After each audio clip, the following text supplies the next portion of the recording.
Hello friends. स्वतः या पार्टमध्ये आपण बघणार आहोत रूल्स ऑफ इंटिग्रेशन. आपण मागच्या पार्टमध्ये बघितले integration of standard function. So जसं आपण डेरिव्हेटिव्हमध्ये रूल्स बघितले होते, derivative of u plus v किंवा u minus v, derivative of u into v. So याच्यासाठी रूल होते. आपण कुठल्याही म्हणजे जर तुम्हाला दोन फंक्शन असतील e raise to x into sine x, तर त्याचा डेरिव्हेटिव्ह आपण आपल्या मनाने करू शकत नव्हतो की derivative of e raise to x आणि मग डेरिव्हेटिव्ह ऑफ साइन एक्स असा फॉर्म्युला नाहीये. तर आपल्याला यू इंटू व्ही फॉर्म्युला लावा लागतो. One term constant, derivative of second, second constant, derivative of first. So तसंच इथे इंटिग्रेशनमध्ये सुद्धा तुम्हाला डायरेक्टली इंटिग्रेशन करता येत नाही. तर जे काही रूल्स आहेत इंटिग्रेशनचे, ॲडिशन सबट्रॅक्शनचे, ते रूल्स तुम्हाला फॉलो करावे लागतात. तर ते रूल्स काय ते आपण बघूया. Integration of addition of the two functions. दोन फंक्शनची ॲडिशन दिलेली आहे आणि त्याच्यावरती जर इंटिग्रेशन अप्लाय करायचं असेल तर तुम्ही त्याला सेपरेट करू शकता. Integration of f x d x plus integration of g x d x. म्हणजे फॉर एक्झाम्पल जर इंटिग्रेशन असेल तुमचं e raise to x plus a raise to x, then you can write separately integration of e raised to x plus integration of a raised to x. आणि दोघं standard फॉर्म्युले, त्यांचं integration आपल्याला माहिती. आता जो रूल तुमचा ॲडिशनसाठी, तोच रूल तुम्ही सबट्रॅक्शनला सुद्धा वापरू शकता. म्हणजे integration of f x minus g x in one bracket, then we can write integration of f x minus integration of g x. Suppose जर वरचं एक्झाम्पल आपण कन्सिडर केलं, integration of e raise to x प्लसच्या ऐवजी आता आहे minus a raise to x, then we can write this as integration of e raised to x minus integration of a raised to x. So दोन टर्मचे addition असेल तर separate करता येईल, दोन टर्मचं सबट्रॅक्शन असेल तरी पण तुम्हाला सेपरेट करता येईल. जर तुमच्या इंटिग्रेशनच्या मध्ये जे काही फंक्शन आहे ज्याचं इंटिग्रेशन करायचंय त्याच्यासमोर जर काही कॉन्स्टंट नंबर असेल, त्यावेळेला इंटिग्रेशन करताना तुम्ही त्या कॉन्स्टंटला इंटिग्रेशनच्या बाहेर काढू शकता. So k outside integration of f x d x. For example if integration of 2 into e raise to x असं तुम्हाला दिलंय, तर 2 तुम्ही आउटसाइड करू शकता आणि लिहू शकता फक्त integration of e raise to x. So जसं डेरिव्हेटिव्हमध्ये प्लस मायनस नंतर आपण मल्टिप्लिकेशन डिव्हिजनचा रूल पाहिला, u into v in u upon v, तर तसा रूल इथे इंटिग्रेशनसाठी नाही. मल्टिप्लिकेशनसाठी एक स्पेशल मेथड आहे, ती पण प्रत्येक मल्टिप्लिकेशनला फॉलो होत नाही. पर्टिक्युलर कंडिशन सॅटिस्फाय होत असेल त्याच मल्टिप्लिकेशनला फॉलो होते. तर ॲज सच मल्टिप्लिकेशन आणि डिव्हिजनसाठी इंटिग्रेशनचा रूल नाही आहे, प्लस मायनससाठी आहे, स्केलर मल्टिप्लिकेशनसाठी आहे. आता हे जे 1, 2 आणि 3 यांना कंबाईन करून आपण चौथा रूल पण लिहू शकतो. म्हणजे त्याला आपण अशा प्रकारे म्हणू शकतो एफ एक्स प्लस के टू इंटू जी एक्स. तर त्याला तुम्ही सेपरेट करताना ॲडिशनला तर तुम्ही सेपरेट करूच शकता, प्लस तुम्ही जो काही कॉन्स्टंट आहे के1 त्याला इंटिग्रेशनच्या बाहेर, के2ला सुद्धा इंटिग्रेशनच्या बाहेर लिहू शकता. के1 इंटिग्रेशन ऑफ एफ एक्स, के2 integration of g x. So एवढं कॉम्प्लिकेटेडकडे जाऊ नका, फक्त एवढं लक्षात ठेवा ॲडिशन सेपरेट करता येते आणि स्केलर मल्टिप्लिकेशन जर असेल कशाने स्केलरने मल्टिप्लाय केलं असेल तर तो स्केलर आपण इंटिग्रेशनच्या बाहेर लिहू शकतो. आता स्केलर स्केलर म्हणजे काय, तर नंबर 2, 3, 4 असा काही नंबर असेल फंक्शन बरोबर, तर तो नंबर बाहेर काढून आपण फंक्शनचं इंटिग्रेशन आपण इथे घेऊ शकतो. जे का आपण फॉर्म्युले बघितले मागच्या लेक्चरला, त्यातले ते फॉर्म्युले वापरून आपल्याला इंटिग्रेशनचा आन्सर लिहिता येईल. हे झाले रूल्स ऑफ इंटिग्रेशन. आता आपण बघणार आहोत सिंपल एक्झाम्पल्स. हे रूल्स आणि मागचे फॉर्म्युले या दोघांना वापर करून आपण सिंपल इंटिग्रेशनचे एक्झाम्पल सॉल्व्ह करू शकतो.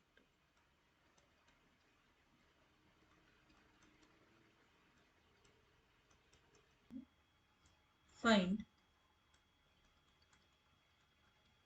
इंटिग्रेशन ऑफ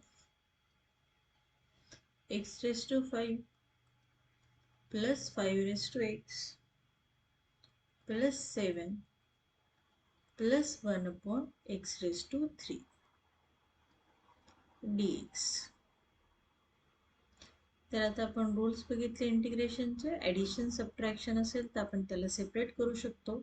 सगळ्यात आधी या इंटिग्रेशनला आपण डिनोट करायचं आय ने. Integration of first term plus integration of second term plus integration of third term plus integration of fourth term. आता फॉर्म्युले इथे तुम्हाला साईडला दिसतात. ते फॉर्म्युले वापरून तुम्ही इंटिग्रेशनचा आन्सर लिहू शकता. आता कुठला फॉर्म्युला कोणत्या टर्मसाठी वापरायचा ते लक्षात घ्यायचंय. आता फर्स्ट टर्ममध्ये बघा, खाली तुम्हाला व्हेरिएबल दिसतोय x आणि वरती 5 आहे. 5 का आहे? कॉन्स्टंट. सो खाली x आणि वरती कॉन्स्टंट असा कुठला फॉर्म्युला दिसतोय? Correct, formula number 4 x raised to n. So n ची व्हॅल्यू आपल्या क्वेश्चन मध्ये किती आलेली आहे? 5. सो आता आपण n+1 करायचंय म्हणजे 5+1. So x raised to 5+1. 5+1 म्हणजे किती होते? 6 डिवायडेड बाय 6. आता दुसरी टर्म बघा, कॉन्स्टंट म्हणजे 5 खाली आणि x वरती, व्हेरिएबल वरती, असं कुठला फॉर्म्युला दिसतोय आपल्याला बघायचं. हा बघा, फॉर्म्युला नंबर 8. डोक्यावरती x, इथे पण डोक्यावरती x आहे, खाली a आहे, तर खाली a च्या जागेवर आपल्याकडे नंबर काय आलाय? 5. सो फॉर्म्युला नंबर 8 फॉलो करायचा. जे क्वेश्चन आहे तेच आन्सर, म्हणजे 5 raised to x upon log 5, बेसचा नंबर त्याचा लॉग लिहायचा 5. नाव नेक्स्ट प्लस, आता आलेला आहे 7. 7 हा नंबर आहे म्हणजे तो कॉन्स्टंट आहे. मग कॉन्स्टंटचं इंटिग्रेशन सांगतो आपल्याला फॉर्म्युला नंबर 3. के चं integration k into x. So म्हणून आपल्याकडे आता 7चं इंटिग्रेशन येईल 7 इंटू एक्स प्लस, आता 1 अपॉन x raised to 3 म्हणजे 1 upon x raised to n.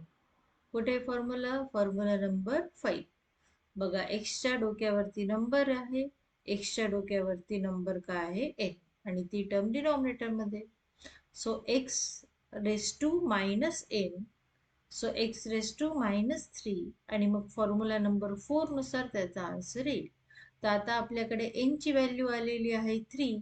So formula लावायचा x raised to -3 + 1 divided by -3 + 1 plus c. So next स्टेपला तुम्ही त्याला असं लिहू शकता, x raised to 6/6 5 raised to x 5 raised to x upon log 5 plus 7x. Now -3 + 1 is -2 divided by -2 plus c. Now next question. Find integration of x raised to m plus m raised to x plus m raised to m dx. आता मात्र तुम्ही थांबून जातात. तुम्हाला असं वाटतं x raised to m चा formula तर नाही बघितला आपण. तर लक्षात घ्या, खाली बेसला x आहे आणि वरती इंडेक्स m आहे. खाली बेसला x, वरती इंडेक्स n. हा जो इंडेक्स आहे n, तो मे बी, आता सपोज मागच्या क्वेश्चन मध्ये तुमचा जो इंडेक्स होता, तो इंडेक्स किती आला होता? 5. इंडेक्स काय आहे? n. n हा काही पण असू शकतो, 5 असू शकतो, किंवा तो m असू शकतो, किंवा तो q असू शकतो. सो इथे सुद्धा आपल्याला वापरायचा आहे फॉर्म्युला नंबर 4. सो जसा आपण इथे वापरला फॉर्म्युला नंबर 4, तसा इथे सुद्धा आपल्याला वापरायचा आहे फॉर्म्युला नंबर 4. आता दुसरी टर्म बघा, m raised to x.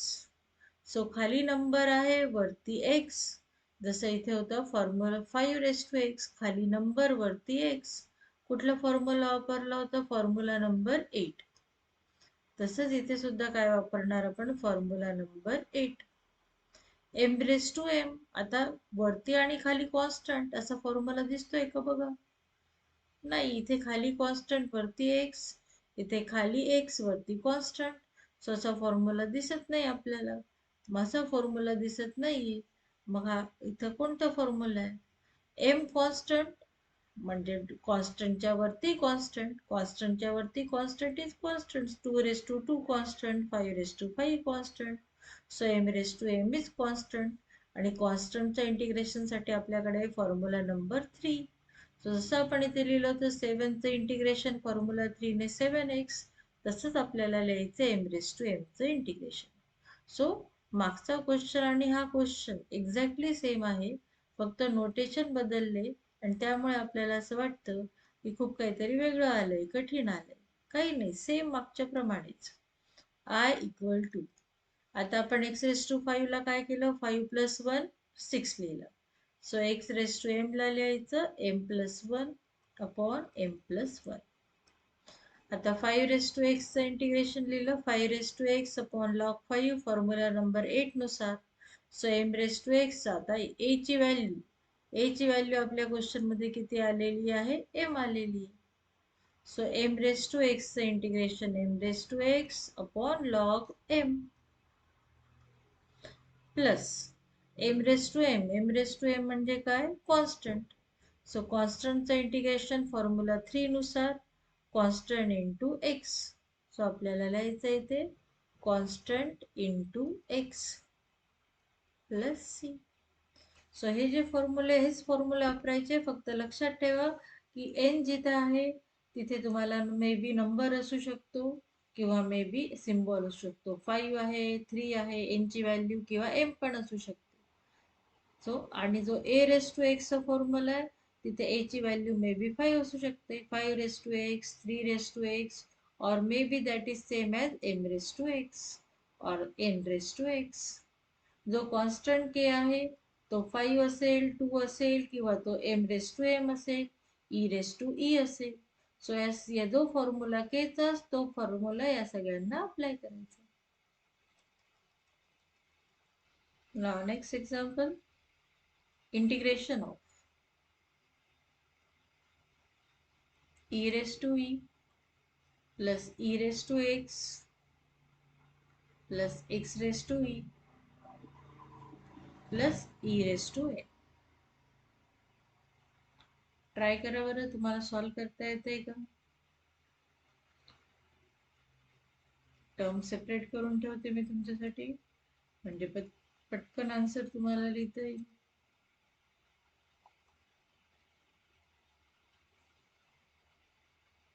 So बघा, e⁻e साठी कुठला formula? Correct, formula number 3. E constant, ईच्या डोक्यावर ई पण कॉन्स्टंट, म्हणजे that is same as k. So k चं integration k into x. Similarly बघा, last term e constant, n constant, कॉन्स्टंटच्या वरती कॉन्स्टंट, म्हणजे परत फॉर्म्युला नंबर 3. e⁻x चा तर डायरेक्ट फॉर्म्युला आपल्याकडे फॉर्म्युला नंबर 7. x⁻e, सो एक्सच्या डोक्यावर कॉन्स्टंट, म्हणजे फॉर्म्युला नंबर 4. सो प्रत्येक ठिकाणी हा फॉर्म्युला वापरा, आपल्याला आन्सर लिहिता येईल. e⁻e चं integration e⁻e into x formula number 3 नुसार, फॉर्म्युला नंबर 7 नुसार e⁻x चं इंटिग्रेशन e⁻x, फॉर्म्युला नंबर 4 नुसार x⁻n चा फॉर्म्युला x⁻e ला वापरा. सो इंडेक्स एकाने वाढवायचा e+1 अपॉन e+1. e⁻n ला formula number 3 constant into x. So e⁻n हा कॉन्स्टंट आहे, constant into x plus c. So तुम्हाला ओळखता आलं की कुठला फॉर्म्युला आहे, तर तुम्हाला इझिली तो वापरता येईल.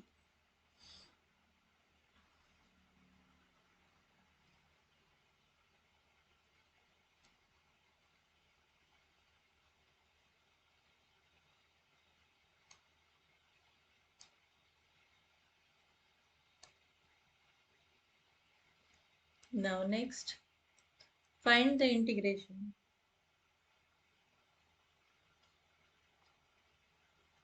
1 upon x plus x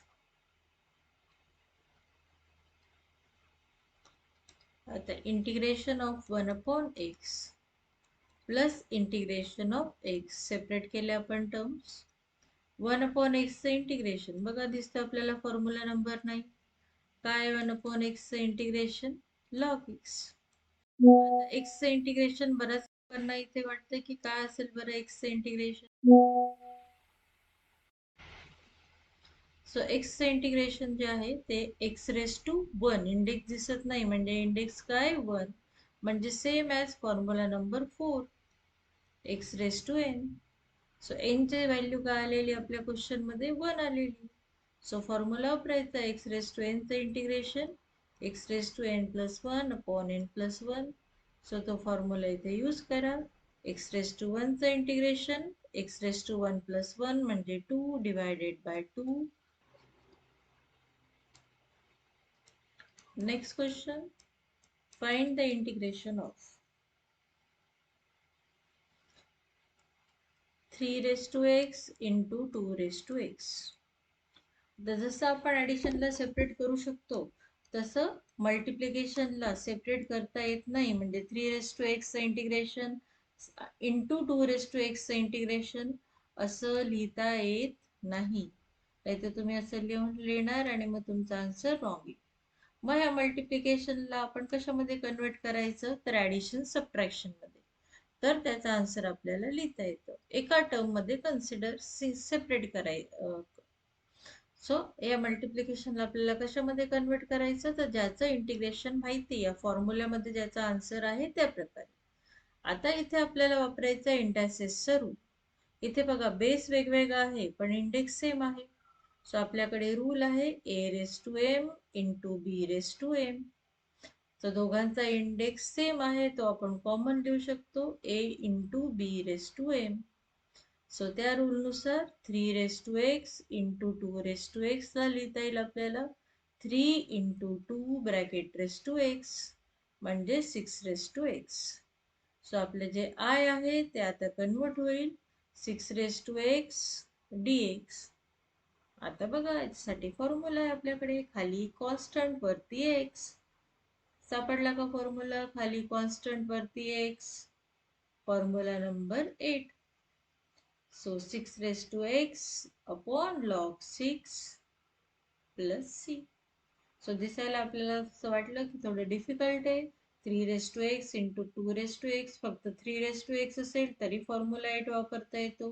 फक्त 2 रेस टू एक्स असेल तरी वापरता येतो. पण इथे मल्टिप्लिकेशन दिलंय.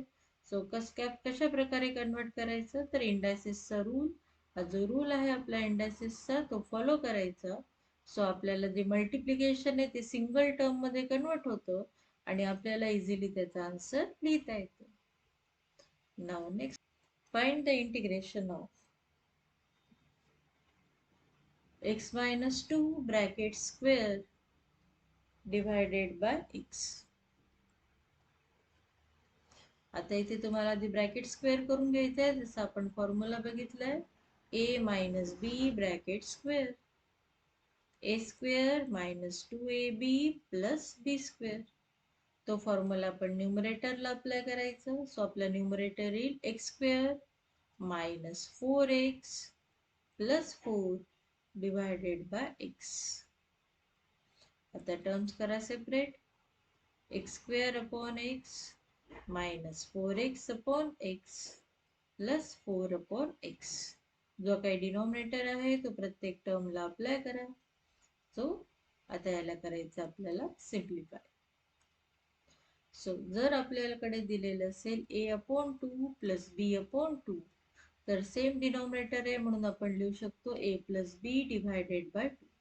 जसं आपल्याला लेफ्ट टू राईट जाता येतं तसं राईट टू लेफ्ट पण जाता येतं. म्हणजे आपल्याला हा जो डिनॉमिनेटर 2 आहे तो a च्या खाली पण लिहिता येतो प्लस b अपॉन 2 पण लिहिता येतो. सो या प्रकारे आपण गेलो राईट टू लेफ्ट. म्हणजे आपण first term upon x second term upon x आणि थर्ड टर्म अपॉन एक्स या प्रकारे याला लिहिलं. आता काय होतंय सिम्प्लिफाय बघा. वरती एक्स स्क्वेअर आहे एक एक्स कॅन्सल होईल म्हणजे एक्स उरेल. So 1x get cancel. परत इथे x गेट कॅन्सल. सो इथे उरला आपला 4. Plus 4/x dx. आता याचं इंटिग्रेशन. एक्सचं इंटिग्रेशन इंडेक्स दिसत नाही म्हणजे इंडेक्स 1 आहे. वापरायचा आपल्याला फॉर्म्युला नंबर 4. सो इंडेक्स एकाने वाढवायचा. 1 + 1 = 2 डिवायडेड बाय 2. 4चं इंटिग्रेशन म्हणजे फॉर्म्युला नंबर 3. कॉन्स्टंटचं इंटिग्रेशन कॉन्स्टंट इंटू एक्स. आता 4/x हा 4/x त्याला आपण लिहू शकतो 4 outside 1/x. 4 constant as it is आणि 1/xचं इंटिग्रेशन 1/xचं इंटिग्रेशन म्हणजे फॉर्म्युला नंबर 9. 1/xचं integration log x plus c. So हे झालं आपला आन्सर. सो आपल्याला या प्रकारचं क्वेश्चन विचारलं जातं 2 मार्कांसाठी. ब्रॅकेटचा स्क्वेअर करा फॉर्म्युला वापरून. हे सगळे आपले बेसिक फॉर्म्युले ते आपण इथे वापरतोय. ब्रॅकेट स्क्वेअर केल्यानंतर आपण केलं separate terms.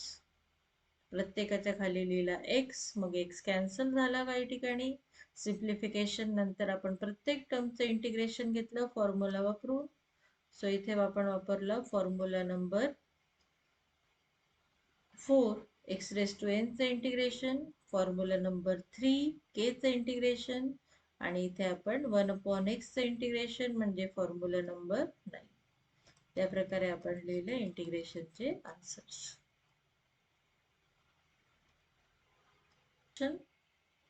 Find the integration of 1 + x - x² divided by √x. आता मागच्या क्वेश्चन मध्ये तुम्हाला ब्रॅकेट स्क्वेअर दिला होता. आता इथे ब्रॅकेट स्क्वेअर नाही. ऑलरेडी तुम्हाला ते जी टर्म आहे ती विदाउट स्क्वेअर दिलेली. सो आता फक्त आपल्याला सेपरेट करायच्या टर्म्स. म्हणजे first term upon √x, second term upon √x and third term upon √x. So integration of 1/√x plus x/√x minus x²/√x.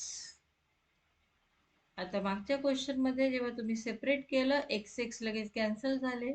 आता इथे ते कॅन्सल होत नाही. मग कशा प्रकारे सॉल्व्ह करायचं. तर आता √x म्हणजे काय. कधी पण रूट दिलेला असतो म्हणजे त्याचा अर्थ असतो ब्रॅकेट रेस टू 1/2. सो इथे आपल्याला ब्रॅकेट रेस टू 1/2 दिलेला आहे. √x म्हणजे लिहायचं आपल्याला bracket raise to 1/2. So x⁻1/2 plus x⁻1 upon x⁻1/2 minus x² divided by x⁻1/2. So जिथे जिथे √x होता तिथे आपण लिहिलं x⁻1/2. Now integration of x⁻1/2 हा +1/2 वरती आल्यावर झाला -1/2. आता इथे इंडायसेसचा रूल वापरा. इंडायसेसचा रूल सांगतो a⁻m upon a⁻n is a⁻m - n. So x⁻1 upon x⁻1/2 म्हणजे x⁻1 - 1/2. परत तोच रूल वापरा. x⁻2 - 1/2 bracket complete dx. Now here simplify this. x⁻2 - 1/2 as it is. 1 मधून 1/2 गेले म्हणजे राहिले 1/2. तुम्ही कॅल्क्युलेटरने पण करू शकता. 2 - 1/2 त्याचा आन्सर येईल तुम्हाला 3/2. सो आता सिम्प्लिफाय झालं. सो जो क्वेश्चन आपल्याला डिव्हिजन मध्ये दिलेला होता, डिव्हिजनचं इंटिग्रेशन माहिती नाही, करता येत नाही. सो आपण डिव्हिजनला कन्वर्ट केलं ऍडिशन सबट्रॅक्शन मध्ये. आता इथे आपल्याला इंटिग्रेशन करायचंय. आता इथे बघा प्रत्येक एक्सच्या वरती इंडेक्स दिसतोय. खाली एक्स आहे, वरती इंडेक्स आहे म्हणजे नंबर आहे. म्हणजे तिघांसाठी आपल्याला वापरायचा आहे फॉर्म्युला नंबर 4 x⁻n चा formula. So x⁻2 - 1/2 plus 1 upon -1/2 plus 1 x⁻2 1/2 plus 1 upon 1/2 plus 1 minus x⁻2 3/2 plus 1 upon 3/2 plus 1 plus c. याला तुम्ही कॅल्सीने सिम्प्लिफाय करू शकता. तुमचा आन्सर येईल 1 minus 1 by 2 plus 1 is 1 by 2. 1 by 2 plus 1 is 3 by 2 minus 3 by 2 plus 1 is 5 upon 2 plus c. त्याला असंच ठेवलं तरी चालेल किंवा डिनॉमिनेटरचा डिनॉमिनेटर म्हणजे 2 हा प्रत्येक ठिकाणी डिनॉमिनेटरचा डिनॉमिनेटर आहे, त्याला तुम्ही न्यूमरेटरला नेलं तरी चालेल किंवा ॲज इट इज ठेवलं तरी चालेल. सो एकदा नीट लक्षात घ्या आपण काय केलं इथे. सो आपण डिनॉमिनेटरला सेपरेट केलं, प्रत्येक टर्मच्या खाली लिहिलं रूट एक्स. ही झाली आपली पहिली स्टेप. त्याच्यानंतर आपण रूट एक्स साठी लिहिलं x raise to 1 by 2. So root x साठी आपण लिहिलं एक्स रेस टू 1 by 2. आता एक्स रेस टू 1 by 2 ठेवल्यानंतर मग आपण प्रत्येकाला इंडायसेसचा रूल वापरला, a raise to m upon एनचा रूल. सो हा जो इंडेक्स होता एक्स रेस टू 1 by 2 तो निगेटिव्ह झाला टर्म वरती गेल्यामुळे. तर सेकंड मध्ये आपण दोघं इंडायसेसचं सबट्रॅक्शन केलं, 1 minus 1 by 2. थर्ड मध्ये आपण केलं 2 minus 1 by 2. कॅल्सी घेऊन आपण ते आन्सर काढलं. 1 minus 1 by 2 is 1 by 2. 2 minus 1 by 2 is 3 by 2. आता प्रत्येक ठिकाणी आपल्याला एक्स रेस टू इंडेक्स दिसतोय, म्हणजे प्रत्येक ठिकाणी आपण वापरणार एक्स रेस टू एनचा फॉर्म्युला. म्हणजे प्रत्येक इंडेक्स मध्ये 1 ऍड करायचा आणि त्याच नंबरने खाली करायचं डिवाइड. सो प्रत्येक ठिकाणी आपण सेम फॉर्म्युला यूज केलं. आता कॅल्सी हातात घेऊन हेच कॅल्क्युलेशन करून घ्यायचे आणि that is our final answer.